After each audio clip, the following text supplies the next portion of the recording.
Draft 1, Draft 2, Draft 3, 4, 5, 6, 7. Does it ring a bell? In this video, I want to talk about the skill of moving on. Hi, it's Mike from Casefile and Casefile Presents. On this channel, I'm releasing videos on podcasting, so if you enjoy the content, you can hit the like button.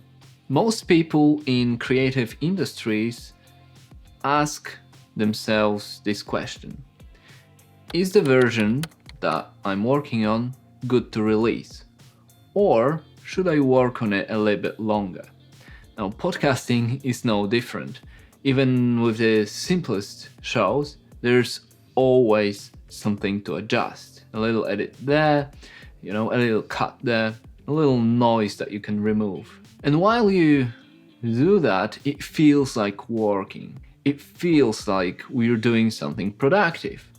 However, I want to argue that after a certain point, that work actually becomes counterproductive. Now the question is, where is that point? And in my opinion, the answer lies in a distinction between an amateur hobbyist or a professional. For the purpose of this video, I want to sort of define these labels, so to speak. So I don't mean amateur and professional as knowledge or skill or experience. In this video, when I say amateur or hobbyist, I mean someone who is either working for fun, working for free, starting out, or maybe building a portfolio. And someone who can maybe even make a little bit of money from it, like a side hustle, like a part-time thing. Professional, on the other hand, will be someone who is doing it as a job, as a daily job that pays the bill, your everyday thing. If someone asks you, what do? You say this. That's what I do every day. Before my first proper job in a creative field, I've done some work, some small jobs here and there, but I was an amateur, I was a hobbyist. I had no deadlines, I had no pressure, I had no incentives. I could work on a project till the end of my days. And of course, the fear of being judged also played a part of, delaying of the releases of anything, really. It wasn't until I got a full-time job in a professional field and then watched how professionals work. And it was nothing like I expected.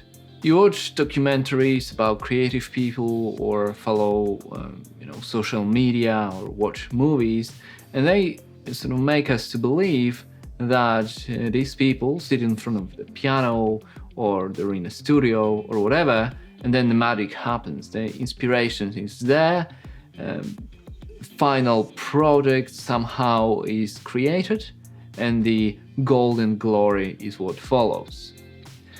And maybe that was the case in the past when there was like two bands, Beatles and Rolling Stones, and everyone listened to them. But today, the content is king, both in terms of quality and quantity. Don't get me wrong, I still think that quality wins over quantity. However, if you want to win overall, you need both. You need great content and you need to release it frequently. And that's not easy. Anyway, let's go back and talk a bit about my first job. So we were working on high profile blockbusters, and I always thought that this kind of work is magical, it's organized, there is structure to it.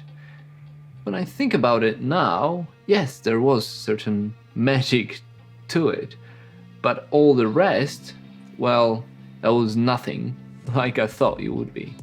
Strict deadlines, chaos, stress, last minute changes, that was everyone's everyday bread. And you couldn't focus, you couldn't spend hours on just one tiny thing because there were thousands of these tiny things to attend to. And, all of it had to be ready for yesterday. And I remember one situation when I was obsessing about some thing, tiny thing, and I went to my boss, who's highly respected uh, person in the industry, super knowledgeable, the smartest guy I knew, and he had, amazing attention to detail. And I've asked about that thing, and he looked at me and said, if it sounds good, then it's good. And that's because he understood that it wasn't just him working on the project. There were hundreds of people, and what counted was the results before the deadline. Of course, we had to do the best we can, but the job had to be done. And I applied this kind of thinking to a lot of areas in my life, of course, podcasting as well.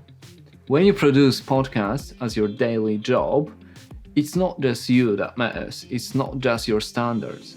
There is a team of people that work alongside with you, and there are listeners who expect the job to be done. The fact that you like to spend more time on a project does not matter. The intention does not matter. What matters is the final result. And if you ask me to, listen to some older episodes of Case File that I've done, or even the other shows, I'll probably listen to them and think, how on earth could I release it like that? I could make it so much better now.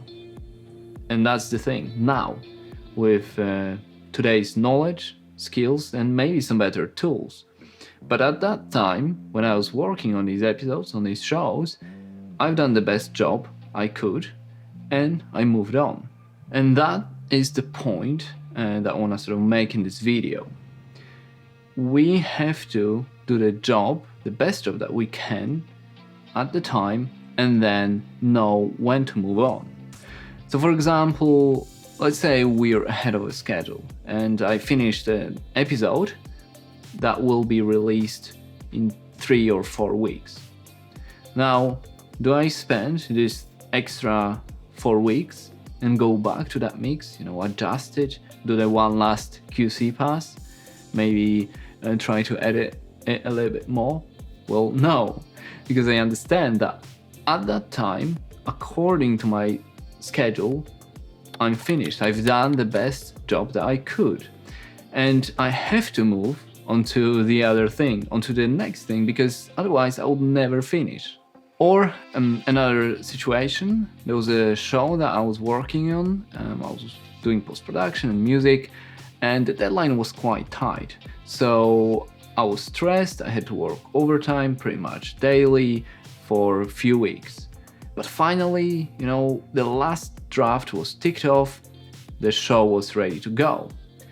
And then the release date changed. They moved it like 3 or 4 weeks further. So suddenly I've got all that time that I could go back and, remix the episodes. Maybe tinker with music a little bit more. Maybe adjust my plugins and the mix. Now, did I do that? No, because I knew that at that time, according to my schedule and the deadline, the first deadline, I've done the job, the best job that I could. And the show was ticked off, signed off. So it was time to move on. Alright, enough with the examples. I think you now understand what I'm trying to, get at. When it's your job, when you're sort of a professional, when you're working, producing podcasts every day, your approach changes, your thinking changes. You start to understand that you cannot spend a long time on the project. You cannot be a perfectionist. You have to do the best job you can according to the budget, expectations, deadlines, the team, and hundreds of other things. In my opinion, it's the only way to stay sane and healthy. And don't get me wrong, I still want to go back. I want to improve these projects. I want to remix these episodes. In my heart, I'm still the perfectionist. But in my head, I'm a realist and I know what's expected of me. The art of moving on is counterintuitive and extremely difficult, but in my opinion, it's the only way for a long and healthy success. And of course, whenever I can, I try to go above and beyond the expectations, but I know where to stop. Do you agree? Do you disagree? Let me know in the comments. But that's it for today. I'm Mike Migas. If you enjoy this kind of content, you want to learn more about podcasting, check the rest of my channel. For now, hit the like button and I'll see you later.